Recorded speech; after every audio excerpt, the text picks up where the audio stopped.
is Lady Simone, and I'm here with the international king of soca, Machel Montano. How you doing, man? You're making me blush. I'm fantastic. It's an honor to be here with you. Thank you so much. And you just came off the stage electrifying the whole crowd. The crowd was crying for more. Machel, how old were you when you started singing calypso? Wow. Professionally, I was 9 years old when I was discovered. I started singing at 7, and by the time I reached 9, I was already known. I did Madison Square Garden at 9 years old. I had my first album out, Too Young to Soca, and I've been doing it ever since then.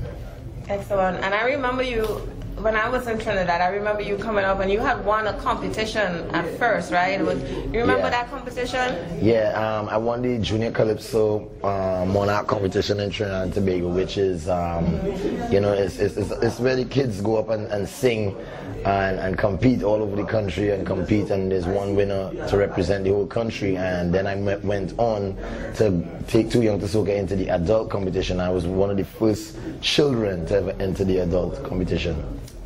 It was awesome, man. Hearing you all back then. Did you have a dream you'd be like the international king of soca?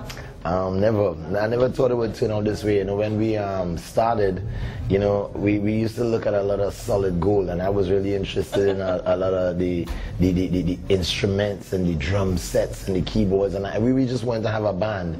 And you know, we decided that we're gonna get our friends in the village to have a band, and we're gonna play for people's birthday parties, and we're gonna play in schools and you know, bazaars and fairs and things like that. But we never really thought that we would become so professional. But you know, we give praise to our parents who always kept us, you know, studying first, and when you finish your studies, then you could go and play music for as long as you want. And they always encourage us to be better, to improve, to do the best we can. And I think the quest to be better and to do the best we can made us more and more professional, and that just propelled us into the professional market. I got you. Okay. Well, you know, my mom loves Sparrow, you know. But I want to ask you, was there like a coronation when you kind of took over things and became the international king? I don't know. I mean, I think all that is by the grace of God. You know, all that is just when you keep working hard and you keep doing what you do. You know, I've been blessed to meet Sparrow and him at a very young age. Sparrow, you know, took a liking to myself and to Natasha Wilson, and I worked under Kitchener. I worked under Shadow. You know, I worked under some of the great ones, and at all times, you know, they gave us that blessing, and you know, we were able to see them and work close to them to see how professional they were, and that inspired us. So, you know, I think it was just a natural progression. Oh, excellent. Well, I heard that you're a writer like me. You got a book out? Well, I mean, besides writing songs, I've recently started a book called Boy Boy and the Magic Drum. And this book is actually a children's book. It's not a very big book, but it's a very big story. And you know, what I wanted to do was connect young people with their identity.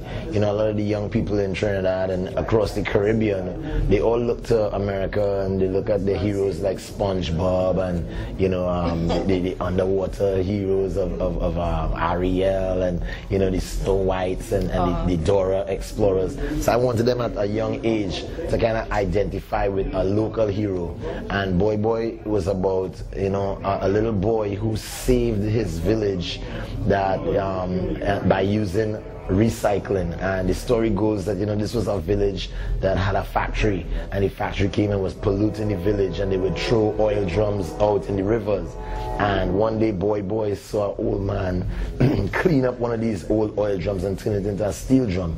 So I was trying to connect with the young person that, you know, as a West Indian, we have created a steel pan, and the steel pan is really a reflection of recycling, because we take dirty fossil fuel drums, things that burn and pollute the atmosphere, and we turn it into musical instruments. And he was a hero because the factory polluted the village so much there was no electricity for them to have music, but the magic drum that he restored and recycled created music and brought joy to the village. So, you know, it's just for them to connect and know that as a West Indian on the world platform, we could go there and be proud of our inventions and our creations and our local heroes. And I think, you know, it's good to give them that identity, to keep them close to their Africanism, to keep them close to their Indianism, their Chinese, you know, heritage of who we are as a West Indian people. Right, excellent. Well, I'm gonna pick up the book. How can I pick it up, by the way? You could get online, machelmontano.com, and you could call my office, which is Ecstatic Limited in Trinidad and Tobago. But you could just drop an email to the website, and they will answer you back and get the book out. We're looking for international distribution, and hopefully it's gonna be out there soon. But right now the book is available in Trinidad. Okay, I'm gonna definitely pick it up.